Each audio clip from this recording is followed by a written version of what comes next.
ഒരു Black Panther ഒരു കൂട്ടം മാനുകൾക്കിടയിലേക്ക് നടന്നു വന്നു. പക്ഷെ അവൻ ആരെയും ഉപദ്രവിച്ചില്ല. കാരണം ഈ കാട്ടിൽ ഒരു നിയമമുണ്ട്. വേനൽക്കാലത്ത് ഈ തടാകത്തിലെ വെള്ളം വറ്റിക്കഴിഞ്ഞാൽ വെള്ളം കുടിക്കാൻ വരുന്ന മൃഗങ്ങളെയൊന്നും ആർക്കും വേട്ടയാടാൻ കഴിയില്ല. അങ്ങനെ ചെയ്താൽ അവർ ആ കാടിന് തന്നെ ശത്രുവായി മാറും. അതുകൊണ്ട് എല്ലാ മൃഗങ്ങളും ഈ ഒരു തടാകത്തിൽ നിന്നാണ് സമാധാനത്തോടെ വെള്ളം കുടിക്കുന്നത്. പക്ഷെ ആ സമാധാനം അധികം നീണ്ടുപോയില്ല.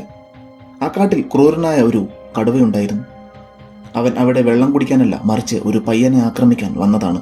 കാരണം ഒരിക്കൽ ആ പയ്യന്റെ അച്ഛന്റെ ആക്രമണത്തിൽ ആ കടുവയുടെ ഒരു കാഴ്ച നഷ്ടപ്പെട്ടിരുന്നു. അപ്പോൾ നിലനിന്ന കാട്ടിലെ നിയമവും ഒരു കൂട്ടം ചെന്നായ്ക്കൾ എതിർത്തു നിന്നതിനാലും ആ കടുവ ആ പയ്യനെ ആക്രമിച്ചില്ല. അവൻ ചെന്നായ്ക്കൂട്ടത്തോട് പറഞ്ഞു, വേനൽക്കാലം മാറും, മഴ വരും, അന്ന് ഈ പയ്യനെ ഞാൻ കൊല്ലും.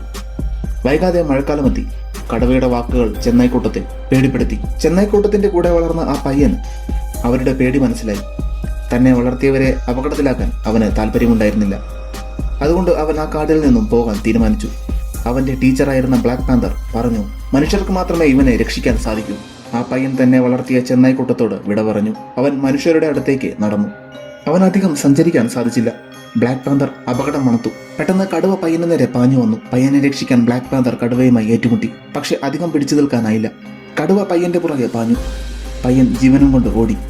ഒരു കൊക്കയുടെ സൈഡിലെത്തി. അവസാന നിമിഷം ഒരു കൂട്ടം കാട്ടുപോത്തുകൾ ഓടി വന്ന് കടുവയെ ഇടിച്ചു തെറിപ്പിച്ചു. ആ സമയം കൊണ്ട് താഴേക്ക് ചടിയ പയ്യനെ കടുവ കണ്ടുപിടിച്ചു. പയ്യൻ കാട്ടുപോത്തിന്റെ കൊമ്പിൽ പിടിച്ച് ദൂരേക്ക് രക്ഷപ്പെട്ടു.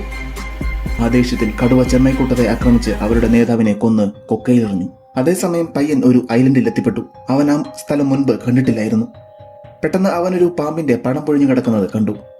അത് അസാമാന്യ വലിപ്പമുള്ളതായിരുന്നു. അവൻ മുന്നോട്ട് നടന്നു. പോകുന്തോറും കാട് കൂടുതൽ ഭീകരമായി തോന്നി. പെട്ടെന്ന് ഒരു ഭീമാകാരൻ പാമ്പ് അവന് നേരെ വന്നു. അത് ഉടനെ അവനെ ആക്രമിച്ചില്ല. അതിന്റെ കണ്ണിന് ഒരു ശക്തിയുണ്ടായിരുന്നു. അതിൽ നോക്കിയ പയ്യൻ തന്റെ പാസ്റ്റ് കാണാൻ തുടങ്ങി. തീരെ കുട്ടിയായിരുന്നപ്പോൾ തന്റെ അച്ഛന്റെ കൂടെ യാത്ര ചെയ്ത് ഒരു ഗുഹയിലെത്തി. ഒരു രാത്രി ഒരു കടുവ അവിടെ എത്തി. അവന്റെ അച്ഛൻ ആ കടുവയെ തീ കൊണ്ട് കുത്തി. പക്ഷെ ആ കടുവ അവന്റെ അച്ഛനെ കൊന്നു. പരിക്ക് പറ്റിയ കടുവ അവിടെ നിന്ന് ഓടി രക്ഷപ്പെട്ടു. കുറച്ചു കഴിഞ്ഞ് ഒരു ബ്ലാക്ക് പാന്തർ ആ കൊച്ചുകുട്ടിയെ കാണുന്നു. അവനെ വളർത്താൻ സാധിക്കാത്തതിനാൽ ആ കുട്ടിയെ അവൻ ചെന്നായ്ക്കൂട്ടത്തിന് നൽകി. ഇപ്പോൾ അവന് തന്റെ പാസ്റ്റ് മുഴുവൻ മനസ്സിലായി. പക്ഷെ അവന് മനസ്സിലായില്ല അവൻ എത്ര വലിയ അപകടത്തിലാണ് എത്തിയിരിക്കുന്നതെന്ന്.